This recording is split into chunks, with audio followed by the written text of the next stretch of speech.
Neste vídeo, eu vou apresentar o projeto Aparato para Monitoramento de Canais Fluviais utilizando uma aeronave anfíbia remotamente pilotada.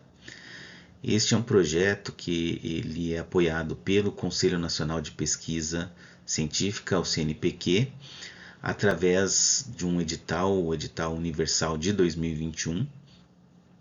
Então já é um projeto que já vem ocorrendo já há algum tempo.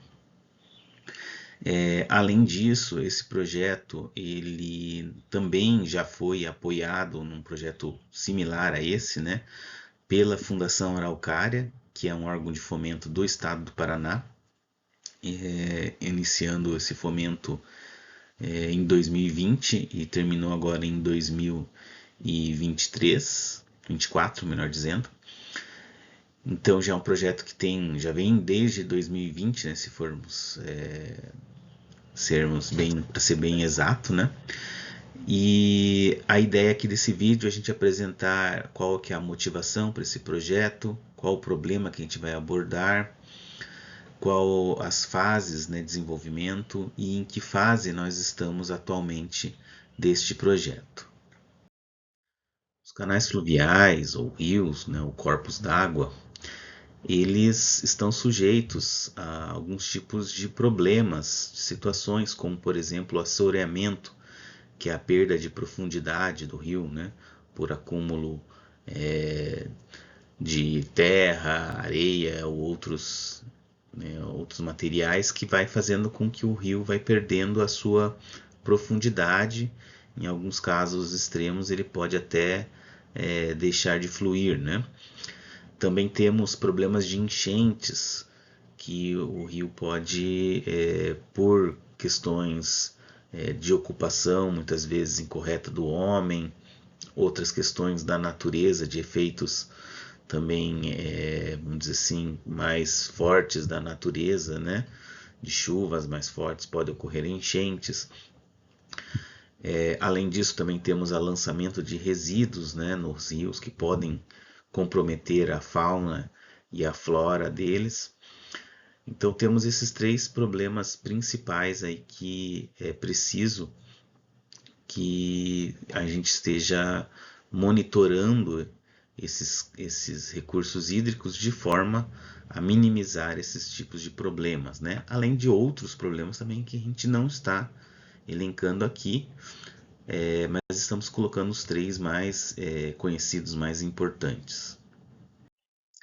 E para resolver esses problemas, a solução é monitorar os rios, é monitorar os canais fluviais. Dentre as variáveis ou os parâmetros físicos desse corpo d'água que a gente pode estar medindo, monitorando, a vazão e a profundidade são dois parâmetros muito importantes. E como que é feito, né, para fazer essa monitoração dessas duas variáveis, essas duas grandezas? É possível deslocar técnicos até o rio, e esses técnicos eles podem, por exemplo, se deslocar até um trecho em que tem uma ponte para colocar os equipamentos de medição de profundidade e vazão, ou então eles podem chegar até a margem do rio e lançar esses equipamentos. Em outros casos, em rios mais rasos, né, de até 1 metro de profundidade, um pouquinho a mais, os técnicos conseguem entrar dentro do rio e levar os equipamentos também. Mas são um processo bastante demorado de fazer essas medidas, porque é preciso tomar profundidade em vários, por exemplo, considerando apenas uma seção do rio, um trecho do rio, você vai precisar medir a profundidade próximo da margem, no meio do rio, porque ela provavelmente vai ser mais profundo, né? Você vai precisar tomar também a vazão, e a vazão também muda de acordo com a profundidade e também ao longo da seção do rio, então espera-se ter uma vazão maior mais na parte central do rio do que nas margens. Então é um processo que pode demorar ali um dia ou até mais, dependendo do tamanho do canal fluvial, para os técnicos fazerem as medições. Outra forma de ter esses dados medidos é através de instalações fixas de medição. Então você coloca um equipamento numa ponte, numa boia, que fica fixo e manda esses dados, ou alguém coleta esses dados periodicamente. Qual que é a desvantagem desse método? A desvantagem é que um rio ele é um corpo d'água que tem quilômetros de extensão e você não vai conseguir colocar instalações fixas ao longo de vários pontos, né? Vai ser preciso escolher alguns pontos fixos, né, mais importantes, e outros você vai deixar sem monitorar, né?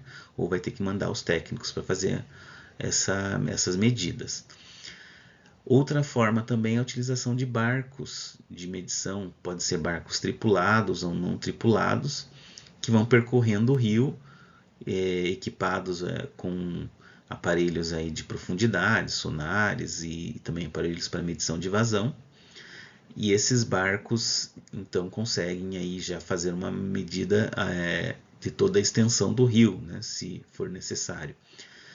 Qual a dificuldade da utilização de alguns barcos? É que tem trechos no rio que às vezes são difíceis de navegar, tem rios que, dependendo do barco, não é principalmente para barco tripulado, ele tem trechos não navegáveis, tem rios que tem quedas, tem pedras, então tem acidentes naturais que dificultam você utilizar um barco para percorrer toda a extensão e fazer as medições.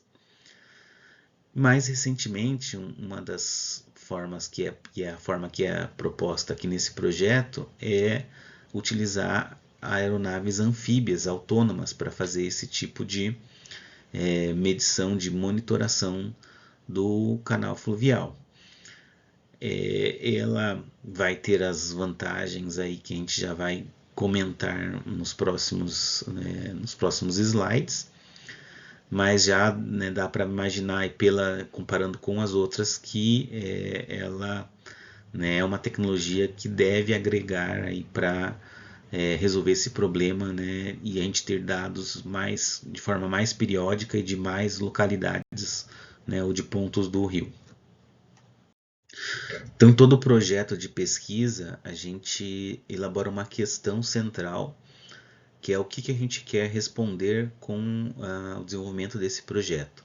Então, a nossa questão é a seguinte: é possível monitorar várias localidades, né, vários pontos de um rio de maneira periódica, com viabilidade econômica e de forma a consolidar mais ou novas informações sobre os canais fluviais, sobre os rios, que contribuam para avançar significativamente na gestão dos recursos hídricos? Então a nossa resposta é tentar desenvolver uma aeronave remotamente pilotada, uma RPA anfíbia, né, ou um drone anfíbio, que é o termo mais corriqueiro, equipado com um medidor ultrassônico de velocidade e de profundidade também da água, que servirá de base para a geração dessas novas informações que vêm contribuir para caracterizar os canais fluviais. Quais são as vantagens da gente utilizar um drone, né, uma RPA, uma aeronave remotamente pilotada, anfíbia, para medir os canais fluviais? Então ela vai permitir a gente realizar diversas viagens para fazer medições. Dessa forma a gente consegue obter uma quantidade grande de dados, tá? Com o objetivo de gerar uma série temporal, ou seja, ter um histórico de várias medidas durante o verão, durante o inverno, na primavera, então assim, em várias épocas do ano, né? E também às vezes em épocas que estão mais chuvosas, épocas menos chuvosas. Então a ideia é ter dados históricos em grande quantidade. Como o drone ele é anfíbio, a característica dele ser anfíbio é que ele pode flutuar na água. E o fato dele flutuar na água faz com que ele não tenha que gastar energia para se manter voando, né? Para ele ficar voando. Então, essa energia que ele gastaria para se manter voando, ele não precisa, porque a água, o empuxo da água vai fazer com que ele fique flutuando, né? Por meio das boias também que ele vai ter. E assim ele consegue percorrer o rio ou canal fluvial gastando muita pouca energia da bateria dele. Dessa forma ele tem uma autonomia muito grande para percorrer, né, o rio e fazer as medições. Além disso, também ele, como ele é um drone, se ele né, um drone que voa, né, então ele pode desviar de alguns obstáculos, quedas d'água, né, ele pode desviar de pedras, né, e outros obstáculos naturais que podem estar presentes no rio. E além, né, obviamente, também você não precisa chegar próximo do rio para fazer as medições. Você pode estar ali numa localidade, né, digamos, até 1 quilômetro do rio e mandar o drone para ele fazer para ele chegar até o rio, né? Que em muitos casos existem pontos do rio que às vezes são de difíceis acesso, e com o drone então ele consegue pelo ar acessar rapidamente o canal fluvial. Então tem também essa outra vantagem. Como funciona essa medição embarcada que a gente pretende colocar no nosso projeto? Então, a ideia é que o nosso drone seja equipado com um medidor de perfil de velocidade por ultrassom. Ele também é conhecido, ou é mais conhecido, pela sigla UVP, Ultrasonic Velocity Profiler, que é na tradução livre, é um medidor de velocidade, de perfil de velocidade por ultrassom. Tá? Ele permite que a gente meça o perfil espacial da velocidade da água. O que é o perfil espacial? Se você posiciona o drone em cima do rio, por exemplo, como está mostrando ali nesses desenhos, nessas figuras, tá? Ele vai mandando pulsos de ultrassom ao longo da profundidade daquele ponto que ele está, e ele vai recebendo eco de impurezas e partículas que estão sendo carreadas pelo rio. Esses ecos ele vai obtendo, vai fazendo a medição, e através desses ecos, dessas partículas que estão se movendo na água, ele consegue saber a velocidade em vários trechos da profundidade do rio. Então ele vai saber a velocidade ali próximo do leito do rio, mais próximo da superfície, no meio. Então ele consegue, basta ele receber os ecos das partículas. E como o rio tem muitas partículas e muitas delas são microscópicas, a gente não vê, ele consegue obter facilmente velocidade da água, tá, ao longo da profundidade. Então essa é a medição do perfil espacial. Tá? Obviamente que para você medir a vazão do rio, ele vai ter que se deslocar ao longo da seção do rio. Então ele vai chegar digamos, próximo da margem, mede a velocidade naquela profundidade. Aí vai mais um pouquinho para o meio do rio, mede de novo a velocidade da água em toda a profundidade. E assim ele vai varrendo uma seção em toda do rio, tá? Que depois que ele consegue fazer toda essa varredura, aí ele consegue então achar a vazão, né? Que a vazão é o volume que passa numa certa área pelo tempo, né? Numa unidade de 1 segundo.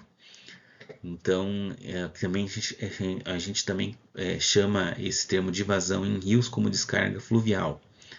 Outras variáveis são possíveis, né?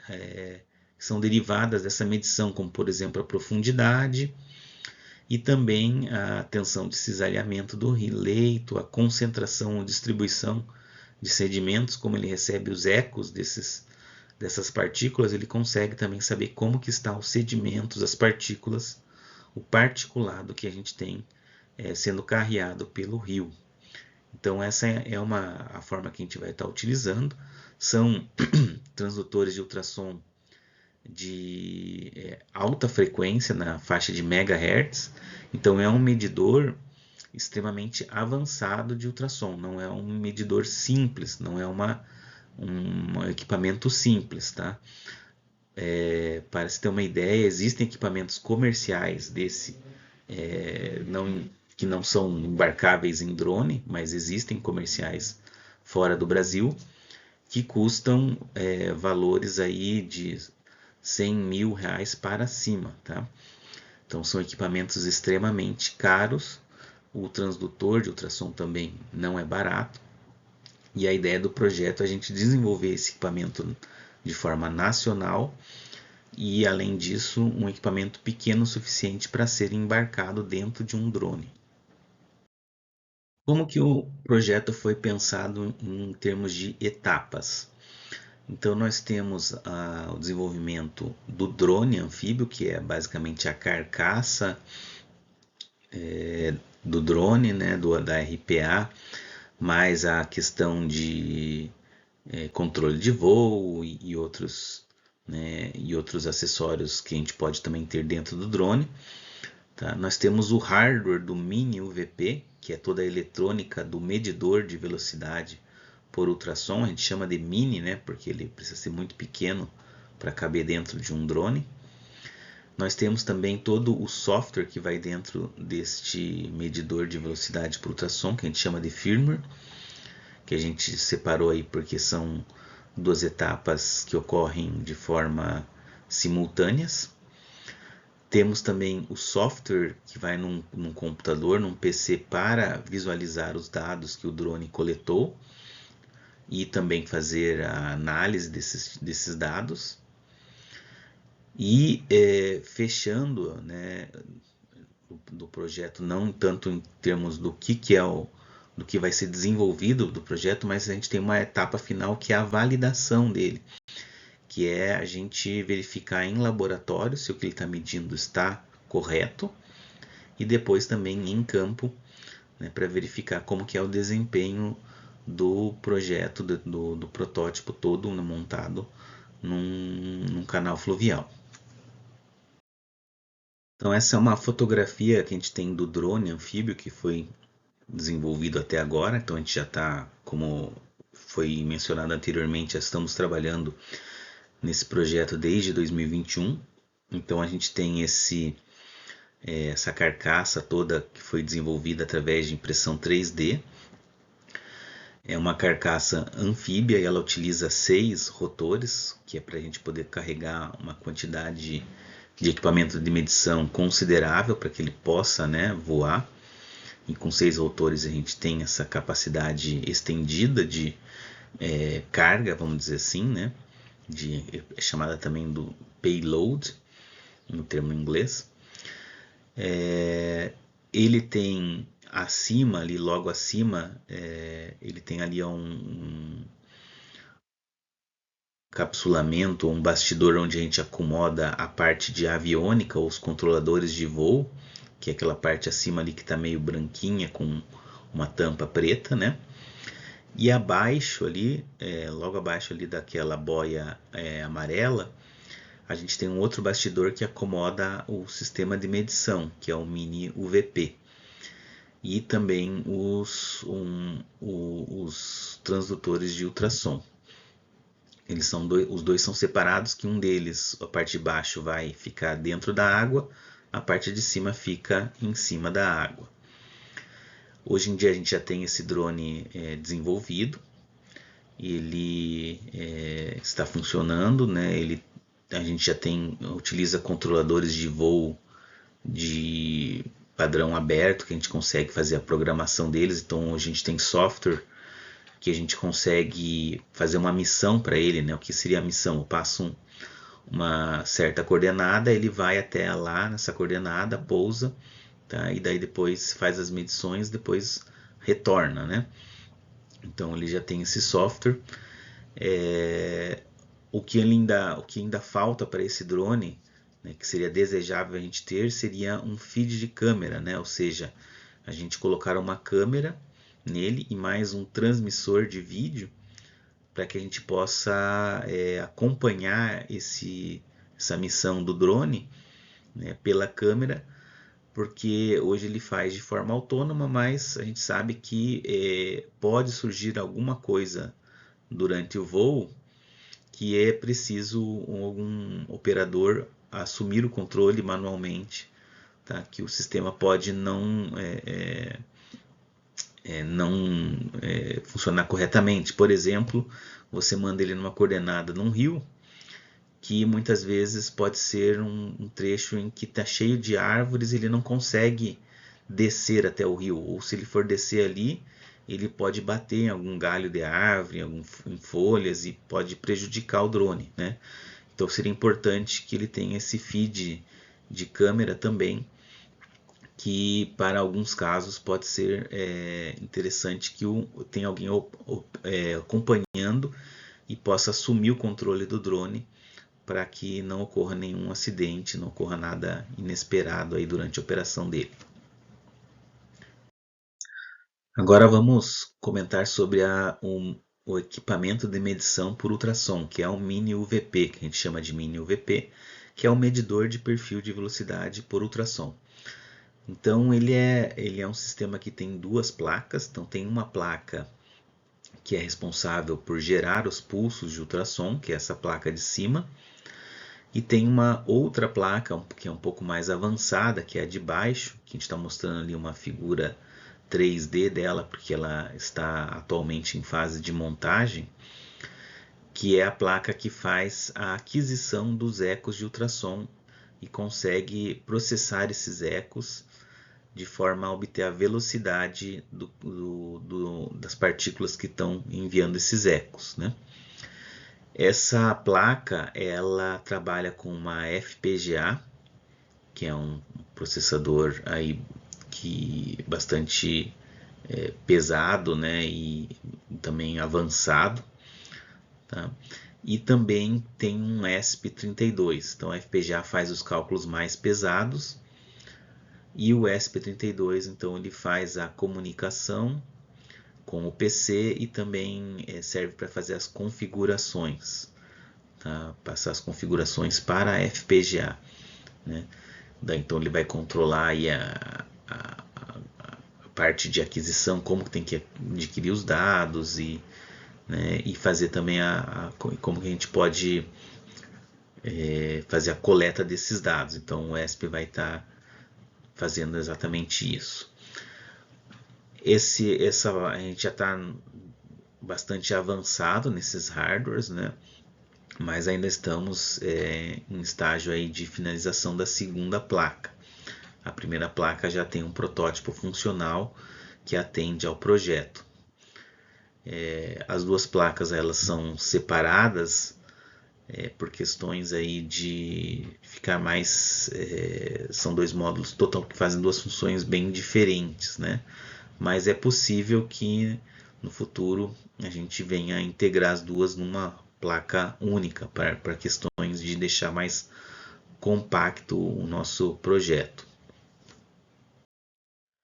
E a última etapa que precisa ser desenvolvida do projeto é o software de visualização e análise de dados, que, apesar de ser a última, não deixa de ser tão importante quanto as outras, porque é preciso ter um software que ele reúna todos os dados e mostre eles de maneira amigável e fácil de ser entendida, porque é esses dados de medição que vão auxiliar na gestão dos recursos hídricos. Então a ideia é que esse software rode em um computador pessoal, num PC. Ele também deve ser capaz de configurar o equipamento de medição, o Mini UVP, de forma a dizer como que os dados vão ser adquiridos, né, de que maneira que eles devem ser adquiridos. Então isso vai ocorrer através da comunicação com o ESP32, que a gente comentou da placa no slide anterior. E além disso, se o PC estiver próximo ao drone, é possível fazer a comunicação dos dados de medição em tempo real. Então ele teria uma função de mostrar os dados em tempo real, através da comunicação via Wi-Fi, ou então, depois que o drone retorna de uma missão, ele recupera os dados de medição e mostra no PC. Então eu estou mostrando alguns dados, alguns exemplos de gráficos que a gente pode estar mostrando nesse software. No caso, aqui eu estou colocando dados de medição numa tubulação, tá? Mas só porque são os dados que eu tenho gráficos mais fáceis para estar mostrando aqui. Mas para rios e canais fluviais vai ter pouca diferença, a ideia dos gráficos é a mesma, talvez o formato, como varia a velocidade, seja um pouco diferente, mas a ideia do tipo do gráfico é exatamente a mesma. Então a gente tem ali esse desenho de uma tubulação ali que está em verde, que mostra o fluxo da água, e a gente tem uma linha de medição, ou seja, a gente está medindo ao longo desta seção ali uma localização ali da tubulação, bem no meio dela, né, no diâmetro, vamos dizer assim, que a gente está medindo a velocidade. Então a gente pode ter esse gráfico de cima que é o perfil da velocidade, ou seja, como varia a velocidade da água ao longo dessa linha de medição. Então a gente vai ver no início, as extremidades são a borda, né, do tubo, são as paredes do tubo, então ela tende a ficar um pouco mais baixa, e no meio ela é mais alta, né, porque a gente não tem um efeito aí da tensão de cisalhamento das paredes do tubo.